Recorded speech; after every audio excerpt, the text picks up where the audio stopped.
नमस्कार दोस्तों, आपके अपने YouTube चैनल ऑनलाइन प्रबोध में आपका स्वागत करता हूं। दोस्तों आज मैं आप लोगों को फाइनेंशियल प्लानिंग के बारे में बताऊंगा। वित्तीय योजना, फाइनेंशियल प्लानिंग। तो दोस्तों शुरू करते हैं। मैं दोस्तों आपके सामने एक डायग्राम के थ्रू समझाऊंगा। दोस्तों जैसा कि आप लोगों को दिख रहा होगा, फाइनेंशियल प्लानिंग। फाइनेंशियल प्लानिंग के लिए हम 5 स्टेप फॉलो करेंगे। यहाँ पे हम 5 तरीके का प्लानिंग किए हैं, जैसे कि फाइनेंशियल प्लानिंग के लिए emergency fund number 1, number 2 loan redemption planning, जो कुछ लोन होंगे आपके पास उसको कैसे रिडीम करेंगे, और नंबर 3 दोस्तों इंश्योरेंस प्लानिंग, अगर हमारे पास इंश्योरेंस है तो कैसा इंश्योरेंस होना चाहिए। नंबर 4 दोस्तों टैक्स प्लानिंग, हम टैक्स प्लानिंग कैसे कर रहे हैं इसका खास ध्यान रखना चाहिए। और नंबर 5 दोस्तों इन्वेस्टमेंट प्लानिंग। इन्वेस्टमेंट प्लानिंग जो कि बहुत ही अच्छा प्लान है, ये हम अपने फ्यूचर के लिए, अपने भविष्य के लिए इन्वेस्ट करते हैं ताकि हमारा फाइनेंस काफ़ी अच्छा रहे। तो दोस्तों हम चलते हैं, शुरू करते हैं इमरजेंसी फंड प्लानिंग के। तो दोस्तों बात कर रहे हैं हम लोग फाइनेंशियल प्लानिंग की। Point number 1 emergency fund planning, यानी कभी भी कोई भी चीज़ हमारे घर में हमारे फैमिली को हो जाती है तो एक इमरजेंसी फंड होना चाहिए। पॉइंट है, सबसे पहले आप मासिक खर्च अपने परिवार के सदस्यों के साथ मिलकर निकालेंगे, जैसे कि बिजली का बिल, ट्यूशन फीस, शिक्षा फीस, होम रेंट, अगर किराए के घर में रहे तो होम रेंट, पर्सनल खर्च। तो दोस्तों ये हम परिवार के सदस्यों के साथ मिलके एक कैलकुलेशन करेंगे कि मोटा मोटा हमारा कितना खर्च महीने का आ रहा है। तो दोस्तों अगर हम खर्च देखते हैं और अपने खर्च से, अगर हमारा वेतन दोस्तों 50,000 रुपये है और मासिक खर्च 20,000 रुपये आता है, तो दोस्तों हम 2 फंड में डिवाइड करेंगे। एक semi liquid fund, semi liquid emergency fund, ठीक है दोस्तों, और एक हम लिक्विड फंड। ठीक है, सेमी लिक्विड फंड हम 6 महीने के वेरिएशन पे देखेंगे और जो हमारा लिक्विड फंड होगा वो हम 12 महीने के वेरिएशन पे देखेंगे। यानी अगर कुछ ऐसी घटनाएं घट जाती है हमारे फैमिली के सदस्यों को कि जो हम 12 महीने में भी उसको कवर ना कर सके, तो लिक्विड फंड यूज़ करेंगे। अगर हमारा छोटा मोटा कोई खर्च होगा तो हम उसको सेमी लिक्विड फंड यूज करेंगे। तो दोस्तों अगर हमारा वेतन 50,000 रुपये है, तो अगर हमारा मासिक खर्च 20,000 रुपये आता है तो 20,000 को हम 6 से मल्टीप्लाई करेंगे, 1,20,000 रुपये आंशिक आकस्मिक फंड है। ठीक है, पार्शियल इमरजेंसी फंड है। तो 1,20,000 ये जो अमाउंट होगा, बात ये आता कि अमाउंट हम करेंगे क्या। बैंक में तो हम रख सकते हैं, लेकिन आजकल के बैंक 4%, 3.5% का रेट ऑफ इंटरेस्ट दे रहे हैं, जो कि बहुत ही कम है। बहुत सारे बैंक ऐसे भी दोस्तों, जैसे कि मैं आप लोगों को बता दूं, जो 7 से 9% का ब्याज दर भी देते हैं। सेविंग बैंक अकाउंट है, जैसे कि दोस्तों मैं 2-3 बैंकों का नाम बताऊंगा आपको, जैसे आरबीएल बैंक है, एस बैंक है, कोटक बैंक है, आईडीएफसी बैंक है। मैक्सिमम रेट ऑफ इंटरेस्ट ये एफडी की कितना रेट ऑफ इंटरेस्ट देते हैं, 7 से 9% देते हैं। मैं आप लोगों को बताना चाहूँगा कि अपना bank account, saving bank account in 3-4 बैंकों में से किसी भी बैंक में रख सकते हैं, ताकि हमारा जो आंशिक आकस्मिक फंड 1,20,000 रुपये है, जो हम कभी भी यूज कर सकते हैं, वो उस पर हमें एक आकर्षक ब्याज मिल सके। और दोस्तों पॉइंट्स ही आते हैं, ये सेमी लिक्विड फंड हो गया दोस्तों, जो 6 महीने के वेरिएशन पे होगा। और हम आगे आते हैं दोस्तों, अभी लिक्विड फंड है, जो हमारा मासिक खर्च 20,000 रुपये है। 20,000 को हम 12 से मल्टीप्लाई करेंगे तो ये आता है दोस्तों 2,40,000 रुपये। 2,40,000 रुपये मासिक आकस्मिक फंड जोड़ देंगे, टोटल 3,60,000 रुपये आ जाता है। ये दोस्तों हमारा जो 3,60,000 रुपये निकल के आ रहा है, ये हमारा इमरजेंसी फंड है। ये फंड हम कभी भी निकाल के, और कोई भी इमरजेंसी सिचुएशन होती है हमारे घर में, तो वहाँ हम यूज कर सकते हैं। तो 2,40,000 रुपये जो हमारा जो हमारा लिक्विड फंड से आता है, इसको हम 7 से 9%, ज़्यादातर बैंकों 7%, कुछ बैंक 9% फिक्स डिपॉजिट करेंगे हम। बड़े बैंक में जैसे स्टेट बैंक ऑफ इंडिया हो गया, या फिर कोटक बैंक वगैरह में भी आप कर सकते हैं, प्राइवेट बैंकों में। लेकिन बेटर मैं सलाह दूंगा आप लोगों को SBI या ऐसे गवर्नमेंट बैंकों में कीजिए, जहाँ से आपका फिक्स डिपॉजिट रहे। ठीक है दोस्तों, अच्छा आकर्षक रेट ऑफ इंटरेस्ट मिले। तो 3,60,000 दोस्तों हम इमरजेंसी फंड में रखेंगे अगर हमारा वेतन 50,000 रुपये है तो। वेतन वेरी करता रहता है, उसी के अकॉर्डिंग आप अपना देख लीजिए, जितना आपका मासिक खर्च होगा उसी के अकॉर्डिंग आप इमरजेंसी फंड रखिए। ठीक है दोस्तों अगर वीडियो अच्छी लग रही हो तो जाके इस वीडियो के डिस्क्रिप्शन में लाइक ज़रूर करें दोस्तों, इससे मेरा उत्साह बढ़ेगा और आगे और भी अच्छी वीडियो बनाऊंगा। दोस्तों आगे चलते हैं, और सेकेंड पॉइंट हमारा था लोन रिडम्पशन प्लानिंग। पहला तो इमरजेंसी फंड प्लानिंग था जो मैंने आपको बता दिया है, और अब हम देखते हैं point number 2 loan redemption planning. तो इसके तहत दोस्तों हम 3 पॉइंट कवर करेंगे, 3 पॉइंट कवर करेंगे। पर्सनल लोन, ठीक है, जो अक्सर बहुत सारे बैंकों का 14 से 20% के बीच होता है। नंबर 2 कार लोन 8 से 9% होता है। नंबर 3 हाउस लोन 8 से 9% होता है। तो दोस्तों ये 3 लोन रिडम्पशन प्लान हम आपको बताएंगे, जो कौन सा प्लान अच्छा है, कब आपको लेना चाहिए, कब नहीं लेना चाहिए। तो इन चीज़ों में हम चर्चा करेंगे लोन रिडम्पशन प्लानिंग में। दोस्तों पर्सनल लोन देखते हैं। पर्सनल लोन ज़्यादातर बैंक 14 से 20% का ब्याज लगाते हैं। और दोस्तों ये अगर आप इमरजेंसी फ़ंड की प्लानिंग नहीं किए हैं तो ही आपको पर्सनल लोन लेना पड़ सकता है। क्योंकि पर्सनल लोन क्या होता है, कभी भी हमारे घर में कोई इमरजेंसी हो जाती है, हमें जल्दी से जल्दी किसी पैसे की ज़रूरत होती है, तभी हम पर्सनल लोन के अप्लाई करते हैं। तो बेटर दोस्तों पर्सनल लोन से आप बचिए और इमरजेंसी फंड प्लानिंग करके रखिए। वैसे भी हम क्यों 14 से 20% रेट ऑफ इंटरेस्ट पे फ़ंड उठाएंगे, क्यों? ठीक है, तो मेरा व्यू है दोस्तों, पर्सनल लोन अगर आप लेते भी हैं तो वो प्रीपेड फैसिलिटी वाला लीजिए। उसमें आपको प्रीपेड फैसिलिटी हो, कोई भी एग्जिट लोड ना रखे, कभी भी आप प्री पेमेंट कर सकते हो। ठीक है दोस्तों, मैक्सिमम 5 साल के ज़्यादातर बैंक्स देते हैं, लेकिन मेरा मानना होगा कि ज़्यादा से ज़्यादा आप 2 साल में रीपेमेंट कर दीजिए, ताकि आपको जो बाद में लगने वाला चार्जेस होते हैं वो बच सकें। ठीक है दोस्तों, आगे देखते हैं कार लोन। कार लोन 8 से 9% के बीच इस पर ब्याज होता है कार लोन पे।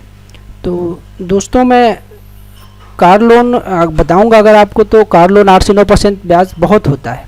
ठीक है दोस्तों, अगर कार लोन लेते हैं, बेटर तो ये है कि अपनी सेविंग से अगर कार लोन लीजिए। बेटर तो ये है, अगर आप सैलरीड एम्प्लॉई हैं तो आप कार लोन ना ही लीजिए तो बेटर है। जब सेविंग हो जाए आपका तो आप कार लोन ले सकते हैं।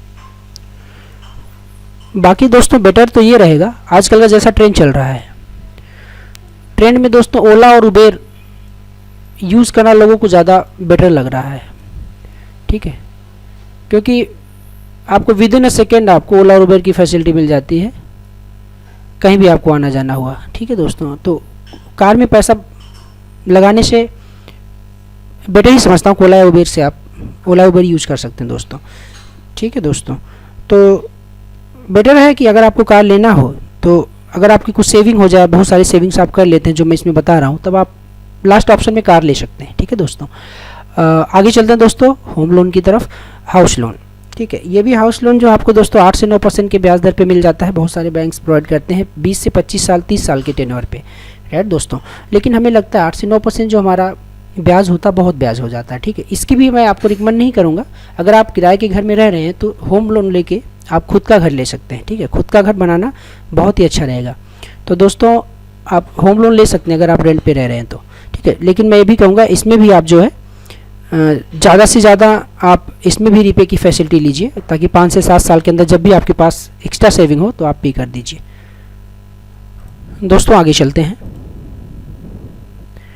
पॉइंट नंबर 1 था हमारा इमरजेंसी फंड प्लानिंग।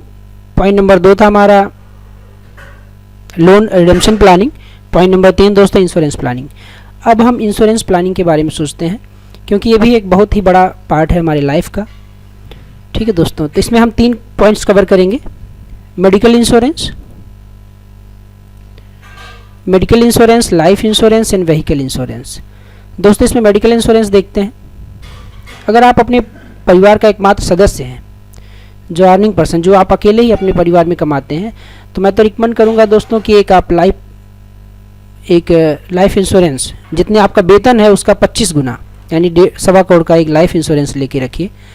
और मेडिकल इंश्योरेंस आप 2 लाख रुपये पर मेंबर के हिसाब से लीजिए। जितने मान लीजिए आपके फैमिली में 4 मेंबर हैं तो 4 गुणे 2, ठीक है, 8 लाख का मेडिकल इंश्योरेंस पॉलिसी लेके रखिए।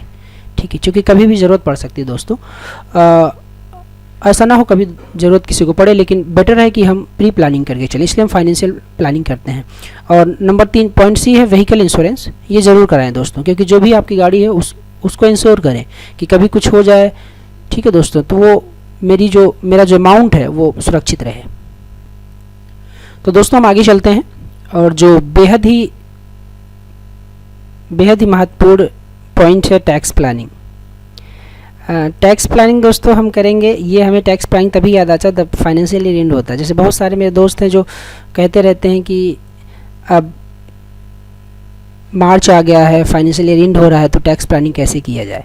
जबकि मेरा तो मानना है दोस्तों कि टैक्स प्लानिंग आप न्यू फाइनेंशियल ईयर स्टार्ट होते होते आप शुरू कर दीजिए। जैसे 1 अप्रैल से होता है फाइनेंशियल ईयर और अगले 31 मार्च तक होता है, ठीक है। तो मेरा मानना है आप 1 अप्रैल से ही फाइनेंशियल प्लानिंग टैक्स प्लानिंग शुरू कर दीजिए। फाइनेंशियल प्लानिंग भी शुरू कर दीजिए, टैक्स प्लानिंग उसमें एक बेहद महत्वपूर्ण रोल अदा करता है। तो दोस्तों इसके थ्रू हम 4 पॉइंट्स डिस्कस करेंगे: PPF, NPS, bank interest, home loan certificate, ठीक है।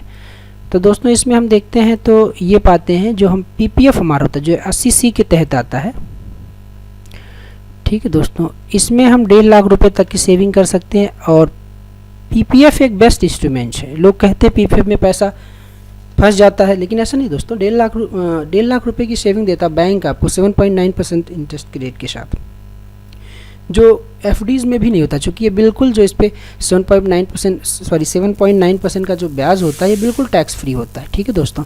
और ठीक उसी प्रकार एनपीएस होता है 50,000 रुपये। बहुत लोगों को नहीं पता होगा, बहुत सारे कर्मचारियों को, कि नेशनल पेंशन स्कीम क्या होता है। इसमें 50,000 रुपये जो होता है वो आप जमा करेंगे, और 50,000 रुपये अगर आप अपने एम्प्लॉयर को इंटीमेट कर देंगे कि मैं एनपीएस शुरू करना चाहता हूँ, तो जितना अमाउंट आप पे करेंगे वो भी 50,000 उतना ही अमाउंट पे करेगा, ठीक है दोस्तों। ये भी बिल्कुल इस पे जो हमें इंटरेस्ट मिलता है वो टैक्स फ्री होता है बिल्कुल।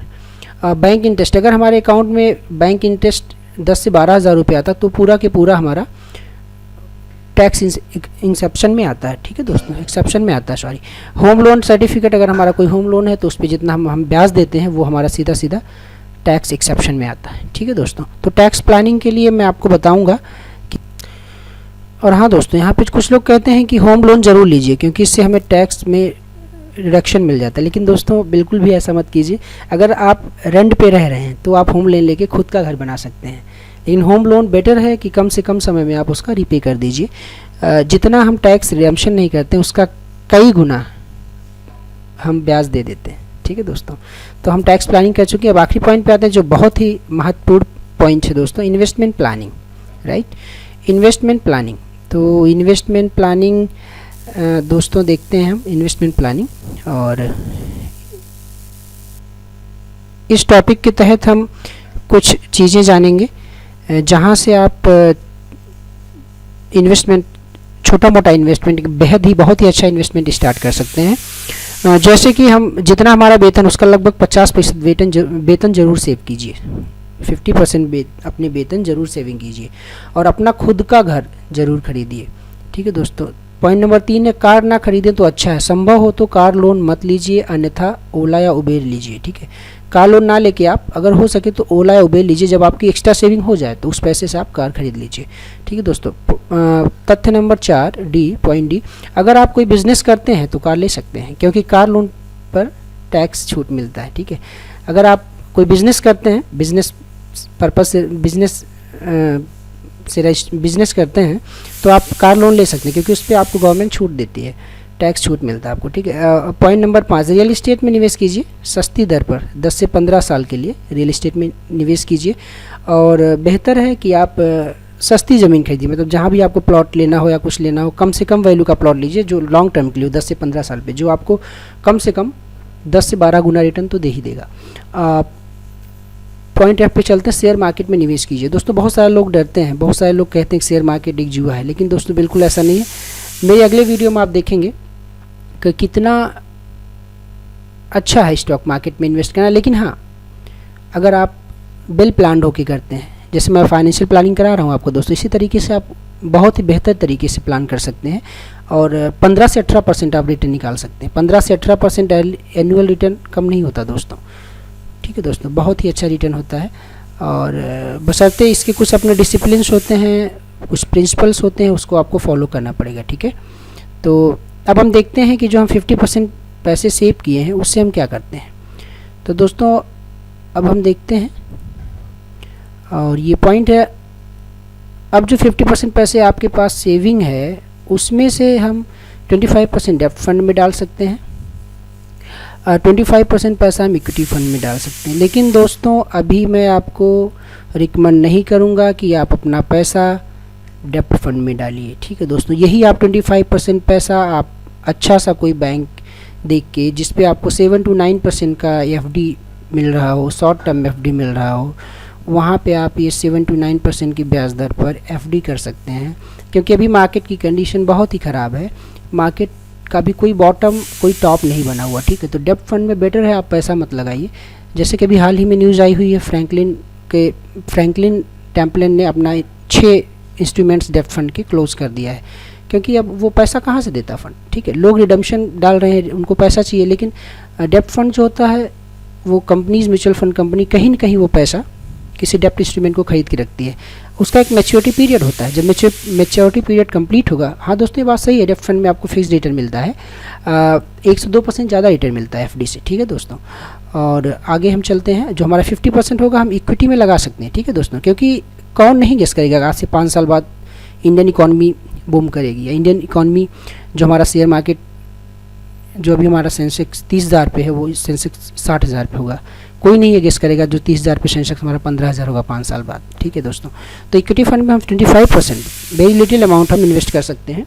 हालांकि अपने सेविंग का 25% इन्वेस्ट करें, लेकिन उसमें भी बताऊंगा दोस्तों आपको कैसे आपको करना है, कहाँ करना है, मेरी आने वाली वीडियोज़ में, ठीक है।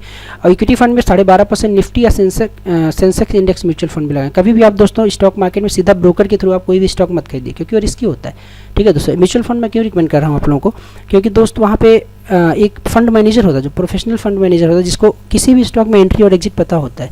वो हमारा पोर्टफोलियो डाइवर्सिफाइड पोर्टफोलियो होता है, ठीक है दोस्तों। और 12.5% आप large cap, mid cap, small cap या स्पेसिफिक स्टॉक्स में लगाइए, ठीक है दोस्तों। वो भी लॉन्ग टर्म के लिए, शॉर्ट टर्म में या फिर इंट्राडे में इस तरीके की चीज़ों में बिल्कुल मत फंसिए। तो दोस्तों आज का ये वीडियो कैसा लगा फाइनेंशियल प्लानिंग पे, दोस्तों अगर कोई दिक्कत हो तो आप कमेंट कीजिएगा, आपकी पूरी मदद की जाएगी फाइनेंशियल प्लानिंग कराने में, ठीक है दोस्तों। तो हम आज मैं आप लोगों को समरी कर देता हूं दोस्तों। हमने आज 5 पॉइंट का डिस्कशन किया है, 5 स्टेप फाइनेंशियल प्लानिंग किया है, जो डू इट योर सेल्फ आप खुद से कर सकते हैं दोस्तों। नंबर 1 इमरजेंसी फंड प्लानिंग, कुछ फंड हम इकट्ठा करके रखें ताकि हम इमरजेंसी फंड में कभी हमारे घर में कोई इमरजेंसी होती है तो हम वहाँ पे तत्काल उसको निकाल के यूज़ कर सकें। और नंबर 2 है लोन रिडम्पशन प्लानिंग, लोन को हम कैसे मैनेज करें, कैसे रिडीम करें कि हमें ज़्यादा इंटरेस्ट ना देना पड़े और कम समय हम लोन को रिपे कर सकें। पॉइंट नंबर 3 था दोस्तों इंश्योरेंस प्लानिंग। इंश्योरेंस प्लानिंग में हमने आपको लाइफ इंश्योरेंस, मेडिकल इंश्योरेंस और व्हीकल इंश्योरेंस के बारे में बताया। अब पॉइंट नंबर 4 था दोस्तों टैक्स प्लानिंग। टैक्स प्लानिंग में दोस्तों हमने आपको कैसे सेविंग करनी चाहिए टैक्स, हालांकि इस पर मैं एक डिटेल वीडियो बनाऊँगा। बाकी पॉइंट नंबर 5 था दोस्तों इन्वेस्टमेंट प्लानिंग। इन्वेस्टमेंट प्लानिंग पे भी एक काफ़ी अच्छी वीडियो आएगी जो आपको डिटेल बताएगी कैसे किस फंड में कहाँ निवेश करना चाहिए, जैसे हमारा पैसा सुरक्षित रहे, ठीक है दोस्तों, ठीक है। बाकी एक अच्छे इन्वेस्टर की क्वालिटी होती है बाय एट लो, हमेशा बहुत ही कम पे, मंदे रेट पे खरीदिए और महंगे रेट पे बेचिए, ठीक है दोस्तों। तो दोस्तों वीडियो कैसी लगी, वीडियो में अंत तक बने रहने के लिए धन्यवाद दोस्तों। आशा करता हूँ कि आपको वीडियो अच्छी लगी होगी। अगर वीडियो अच्छी लगी दोस्तों तो अपने दोस्तों में शेयर कीजिए वीडियो, और मेरे YouTube चैनल ऑनलाइन प्रमोद को सब्सक्राइब कीजिए दोस्तों। धन्यवाद दोस्तों, जय हिंद।